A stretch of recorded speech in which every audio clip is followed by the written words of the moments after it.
మూర్ఖపు రాజు. అనగనగా ఒక రాజ్యంలో దురంతుడు అనే రాజు ఉండేవాడు. అతడు కొద్దిగా మూర్ఖుడు.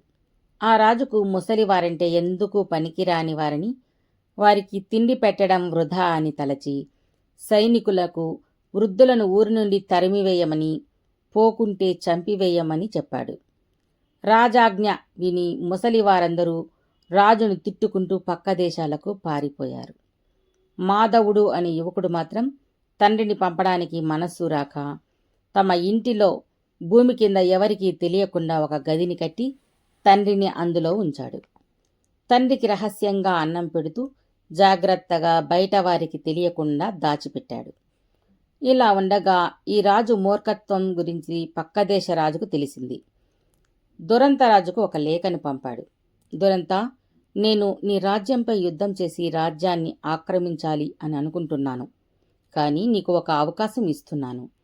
నీవు బూడిదతో తాడును తయారు చేసి నాకు పంపితే నీతో స్నేహంగా ఉంటాను అని. అది చదివిన రాజు, ఎలా? పక్క దేశం రాజు మహాబలమైన సైన్యం కలవాడు.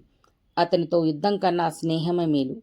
కానీ బూడిదతో తాడు చేయడం ఎలా అని దేశంలో చాటించాడు. ఊరిలో తెలివైన వృద్ధులు ఎవరూ లేరు.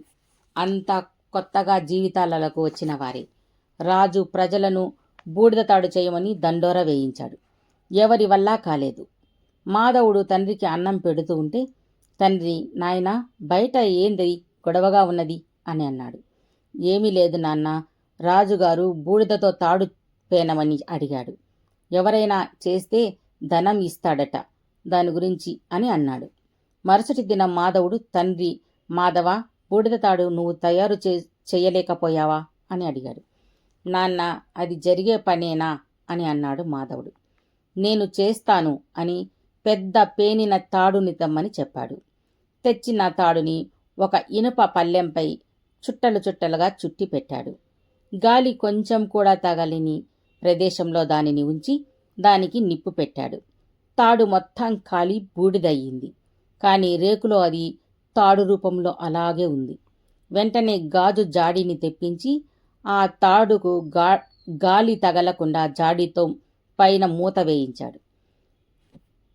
ఆ గాజు జాడీలో గుండా లోనికి చూస్తే తాడు అందముగా బూడిదతో చేసిన దానిలా కనిపిస్తూ ఉన్నది. మాధవుడు దాన్ని భద్రంగా రాజుకు ఇచ్చాడు. రాజు ఆనందంగా ఆ తాడుని చూసి, ఎలా చేశావు? ఎవరి వల్ల కానిది నీవు చేశావు అని అన్నాడు.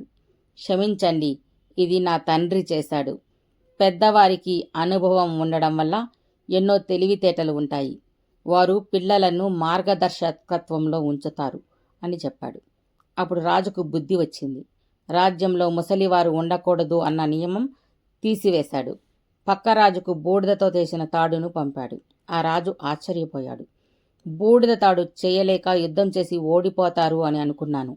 కానీ బూడిదతో తాడు చేశారంటే వారు ఎంత తెలివైనవారో. ఆ రాజుతో శత్రుత్వం కన్నా మిత్రత్వం మేలు అనుకుని రాజుకు కానుకలను పంపాడు. దురంతరాజు మాధవుని తండ్రికి సత్కరించి తగినంత ధనం ఇచ్చాడు.